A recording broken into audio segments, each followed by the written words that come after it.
નમસ્કાર સમાજના બંધુઓને મારે એક આજે વાત કરવી છે। હું તો બહાર હતો, પરમ દિવસે આવ્યો અને કાલે મને સમાચાર મળ્યા કે આપણે સમાજની બોર્ડિંગની અંદર મીટિંગ રાખેલી છે। એટલે થોડું મોડું જોવાયું પણ મીટિંગમાં હું સમયસર પહોંચી ગયો હતો। એટલે હું તમને એક વાત કરવા માંગુ છું કે સમાજની એકતા હોવી જરૂરી છે। સમાજ સાથે ભાજપે અન્યાય કર્યો અત્યારે એ પણ વાત બરાબર છે, એમાં પણ હું સહમત છું। પણ મેં જે અત્યારે સમાજની પોઝિશન હું જોઈ રહ્યો છું એ પ્રમાણે તમને વાત કરું કે અમે થોડા વર્ષો પહેલા એટલે 2-3 વર્ષ પહેલા અમે પણ એક ચૂંટણી લડ્યા હતા। નાની ચૂંટણી હતી, કોઈ ભાજપ કોંગ્રેસની નથી, પણ એ ચૂંટણીમાં અમારા 64 ગોળના થોડા નહીં પણ ગામ દીઠ 2-4 માણસો એટલે 400 થી 500 માણસો હાજર હતા અને એમાં સમાજનો માત્ર 10 માણસો જ હતા જેનો વોટ અમારે લેવાનો હતો। બીજા આપણે સમાજવાળા બોલાયા હતા કે ભાઈ આવું પગલું હવે આપણે ભરવું કેમ, અન્યાય થોડો એ ટાઈમે અમને લાગ્યું કે અમારાથી પાર્ટીએ અન્યાય કર્યો છે। એટલે અમે વર્ષોથી નકા પાર્ટી સાથે આપણે જોડાયેલા હતા, બધો સર્વ સમાજ આપણો ભાજપ સાથે જ જોડાયેલો છે। પણ જે તે સમયે એવું લાગ્યું ને ઘણા જણાએ આવી જ રીતે વાત કરી હતી કે ભાઈ આપણે અન્યાય થયો છે ને આપણે ફોરમ ભરવું પડે। અને ફોરમ ભર્યા પછી રેમ માલદીપી સાહેબે કીધું કે ભાઈ ફોરમ આપણે જીત્યા ચીડી અને ટેકાની જરૂર છે, હું એમને ટેકો આલીશ। એમને અમે કીધું હતું ભાઈ જીત્યા ચીડ કે હાર્યા ચીડ આપણે ટેકો આલશું। એટલે એમાં ઘણા બધા વડીલો એવા હતા, 1-2 વડીલ એવા હતા કે જે અમારા વખતે ખૂબ અમને આમ હૈયા ધારણા એ ટાઈમે આપી હતી કે આપણે લડવું જોઈએ ને અમે તમારી સાથે રહેશું, ઓમ કરશું તેમ કરશું, એ બધું ઘણી બધી વાત આપણે કરાય નહીં। પણ અમને પછી એવો અનુભવ થયો કે એમ ઓયલા 6 જણા અમારી હાથે રહ્યા, બીજા તો અન્ય સમાજનો વોટ મળ્યો હતો, પણ માત્ર 6 જણા। અને કાલે એમ ઓયલા એક વડીલને મેં પણ અહીંયા બોલતા પણ ફરીથી સાંભળ્યા, એ કાલે એમને એમ જેમ મને કહેતા હતા એમને એમ અહીંયા કહેતા હતા અને પછી ભાઈ એ પાછળથી રહ્યા નતા। સમાજની અંદર અત્યારે કરંટ છે, સમાજને દુઃખ છે, એ વાત હું જાણું છું। જુઓ હું તો અમે છેલ્લા હું વર્ષોથી મેં હજી જન્મીન કાયમી ભાજપને જ વોટ આલ્યો છે। એક વખત મેં કોંગ્રેસને આલ્યો, હું કું હરુપતી વખતે મેં વોટ નહોતું આલ્યો એમને, કારણ કે અમારે એમને જોનું પ્રાઇવેટ મારે મન દુઃખ હતું, એમને મન દુઃખ રહ્યું ને થોડુંક આ બધા મન કીધેલા હતું એટલે એ મન દુઃખ રહ્યું એટલે હું મારું સ્વેચ્છાએ હું સ્વીકારી લીધું કે એ વખતે હું નહોતો આપી શક્યો વોટ।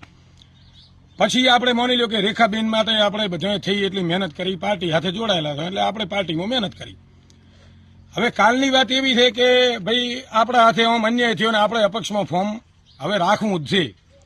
એટલે રાખવું છે એટલે હું તો અત્યારની સિચ્યુએશન તો એવું જોઉં છું કે એકડે એક તો સમાજ મને નથી લાગતો કે એકડે એક સમાજ હોય।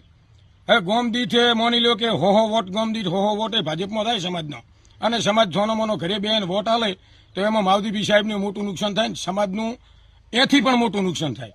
તમે એક ઓરા નથી રહેવું, તમારે માની લો કે 2 ઉમેદવારો છે, સ્વરૂપજી છે, તમારે સ્વરૂપજી ભેળું નથી રહેવું, તમારે ગુલાબસિંહ ભેળું નથી રહેવું, તો તમારી સાથે ભવિષ્યમાં કોણ બીજી કોમ રહેશે? આ તો હું એવું વિચારું છું કે તો બસ સમાજ એકલો રહી જાય, ભલે તમે સમાજ આપણે આખી સમાજ કરી મારે કરવું પડે, હું એમ નથી કહેતો, પણ મને આ તમારી બધી મુહિમ લાગે એમાં હું અત્યારે આ વાતમાં સંમત નથી ભાઈ। ભલે તમારો આખો સમાજ મન તો કહેશો તો આપણે સમાજ થઈ મા બાપ છે, પણ હું આ વાતમાં સામેલ નથી, કારણ કે કાલે મેં જોયા છે જે માણસો મને ચડાવવામાં હતા એને એ માણસો કાલે માવદીપી સાહેબને ચડાવવામાં હતા। માવદીપી સાહેબને તો આપણે કોઈ તો રજા લેતા હતા કે ભાઈ હું હવે શું કરું?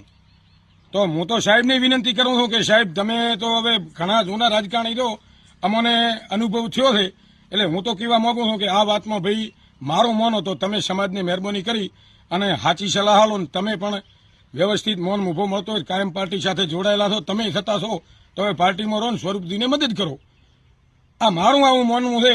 કોઈને ખરાબ લાગે તો મહેરબાની કરી અને મને તમે તમારે ફોન કરજો, હું તમને વિગતે વાત કરીશ કે શું હતું ને કયા માણસે શું કર્યું હતું। લગભગ 64 ગોળમાં તો તે માણસો એને બધાને ખબર છે। આ હું સાચી વાત થઈ તમને કરું છું, પછી કાલ ઉઠીને કહીશે કે હવે તો મારું ઓમ છૂપરું, હવે તો ઓમ છૂપરું। જો નેગેટિવ વાત કરવાની ચૂંટણી ચાલુ છે કોઈ મતલબ નથી, હું નેગેટિવ વાતે કરવા માંગતો નથી, પણ હું તો સત્ય હકીકત કરું છું કે તમે કોઈ હાથે ના રહો તો તમારા ભેળો કોઈ વળી ન રહે, એટલી મને ખબર પડે છે।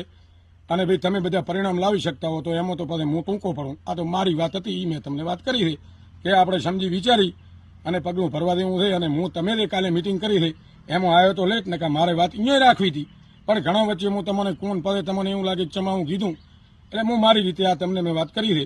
આપણે સ્વરૂપજીને સમર્થન આપવામાં આપણા સમાજનું હિત છે, અને તે થતાં કોઈને એમાં અનુકૂળ ના આવતું તમે બીજે સમર્થન આપો, પણ હા આવું ચમ કરો છો તમે એમ? હું તો મારી જે વાત થઈ તમને મેં કરી। આભાર મિત્રો, દુઃખ લાગે તો માફ કરજો।